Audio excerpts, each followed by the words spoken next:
It's about time that each one of you, irrespective of which party you support, you need to stand up and say, is this the India that we really want? Is this the India that we really want to build? Now in this yatra, it's going to happen, it's going to take place from Manipur to Mumbai. We are going to cover 15 states, 110 districts. It will take place over 66 days. And the total route map has about 6,713 kilometers. Congress party is going to undertake the second Bharat Jodo Yatra after the first Bharat Jodo Yatra being a historical event of historical significance in the current history. Our second Bharat Jodo Yatra is called Bharat Jodo Nyay Yatra. And the tagline is Nyay ka hak milne tak. It is going to be a fight for justice, a fight for equality, a fight where we will have a commitment till such time that we achieve our goals. The objective of this press interaction, of this media interaction, is to tell you the objective of this yatra, what exactly are we fighting for, and to tell you about the route of this yatra, what the plans are, and to inform the common citizen of this country as how they can participate in this yatra, how they can support this yatra either digitally or by being a part of this particular journey. Now in this yatra, we are talking about fighting for justice. When we speak of justice, we speak of three forms of justice: economic justice, social justice, and political justice. So when we talk about fighting for equal rights or equality in economic justice, what exactly do we mean? As you all know, my friends in media, that our unemployment rate has been quite high. Yes, there could have been many reasons related to COVID, related to pandemic, but even before the COVID had set in, the unemployment rate in India was a 45-year high unemployment rate. Even today when we speak, if you take the average data across the current years, you will see the rural unemployment rate and the urban unemployment rate hovering around 6 to 7% consistently. There had been a couple of better months, but in most of the cases we see very high unemployment rate. In the financial year 2022 till 2023, we saw around 11,000 small to medium-sized enterprises shutting down in India. Now, we all know the SME sectors actually generate a lot of jobs. It's just not the corporate and the big business houses that generates jobs, but it's the SME sectors that has been the backbone of India's economy and has been generating jobs for our youth. But we see 11,000 SMEs shutting down only in one financial year. Now, this is a matter of grave concern. And this data, my friends, I'm quoting from government sources, from government-related data. These are available in government websites. However, the government is not doing enough. When we are talking about what are you doing to support the SME sector, in terms of giving them more credit, in terms of giving them better bank loans, in terms of giving them more access to technology and to infrastructure, how are we supporting the SME sector to support the job growth? We do not get any specific, any well-defined answer. Similarly, when we talk about economic inequality, we see as how crony capitalists are getting away, and many of the business houses' loans are getting waived off by the central ruling dispensation. However, we see as how the farmers are struggling because their loans are not getting waived off. We see that in terms of farmers, in terms of unemployment rate, in terms of inflation rate, again, my friends, is hovering around 6%, which is obviously very, very high as per the Reserve Bank of India data.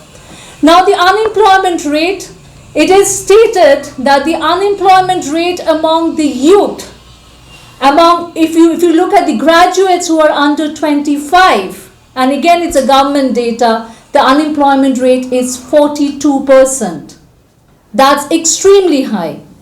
If you take the World Bank report from 2022-2023, the youth unemployment rate, the overall youth unemployment rate was around 22.2%, which is higher than that stated by some of our neighboring countries.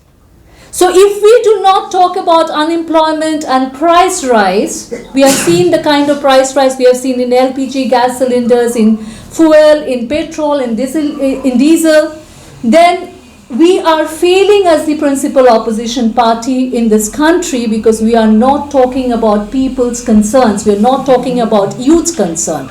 This is what we need to highlight when we speak about economic inequality, and when we say economic justice, this is what we need to highlight, that we are fighting for justice, we are fighting for a more equal society, for a more inclusive society where the growth, the economic growth, should not be confined to only one section of the community and one section of our business world, but has to be distributed, the wealth has to be distributed among all sections of the society. Second, we talk about social justice or social equality. Now we all know that in society, when we look at different groups of people, for example, when we talk about gender equality, we all saw what happened to the women wrestlers who went on protesting against the BJP MP Brij Bhushan Singh. What happened to Brij Bhushan? We all saw in cases where there had been a rape accused, or even in cases where there had been a conviction, where the accused has got something to do with the ruling party, be it a BJP MLA or be it a BJP MP, there had been a strange sense of arrogance. We have seen how it happened in Bilkis Banu case, where rape and violence against women is being normalized. What happened in Bilkis Banu, if I can just refresh your memory?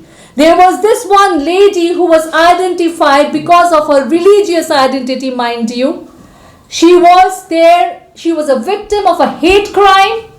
She was raped. Her 3-year-old daughter was murdered in front of her. Her family members murdered. She was raped while she was pregnant.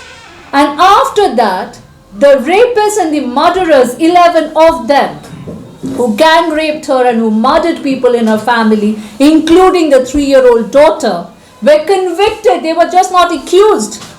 They were convicted. So it was proven beyond doubt that they were guilty. And despite that, the Gujarat government believed that their life sentence can be reduced and they can be set free. And what followed was even more shameful. They were garlanded and they were welcomed back into the society. It took the Supreme Court to intervene and say that it is not acceptable. Ladies and gentlemen, it's about time that each one of you, irrespective of which party you support, you need to stand up and say, is this the India that we really want? Is this the India that we really want to build? Is this the nation that we dreamt of building once? Now, when we talk about social justice and social equality and gender equality, it is this kind of equality we are trying to address. We are not going to accept another Bilkis Banu and another Bilkis Banu verdict where people, the rapists and the murderers, get accepted back and garlanded back as if it was some kind of a hero welcoming back happening in the society. That is not the kind of society that we want to build. Similarly, we saw what's happening in Haryana, where we have women who are protesting and how their voices are not being heard. This is only about one section of the society. When we talk about social justice and social equality, we are also talking about the marginalized sections. I know our leader Rahul Gandhi ji had been talking about caste census. So we are talking about getting the right data. In order to build a fair society, it is very important to give equal representation to all sections of the society. Now in 2021, we were supposed to have a census which never happened. And it's 2024 and COVID is long gone, and still even in 2024, we do not know when the next census is going to happen. So for example, when we talk about the SC, ST and OBC and other backward caste, we do not know how many of them are actually there in different government institutions. We have no way, because we haven't captured the data. In order to come up with any policy, the first step has to be data collation. Only when you have the right data, you can do some data analytics and you can form some policies. But our central government is not even taking the first step. So when we talk about having a more fair and more equal society, we want to figure out a way by which we can have a caste census and we can devise a policy by which we can ensure equal representation of all sections. Lastly, when we talk about social justice, we have to mention about the minority section. Is it not a fact that the religious minority sections always live in India with a sense of fear? Is it not a fact that we need to do something to address a sense of fear, because India happens to be a secular nation that belongs to each and every single Indian equally living in this country? That is what Indian National Congress has always believed in. That is what each one of us has always believed in terms of believing in the idea of India. And it's about time that we fight for that social harmony and social equality and social justice. Finally, political equality or political justice. My dear friends, we all know as how institutes are getting bulldozed and are being used by a very autocratic central government who believes in over-centralization of power. So be it the usage of ED, CBI, income tax, how come 95% of the cases are targeted against opposition leaders alone?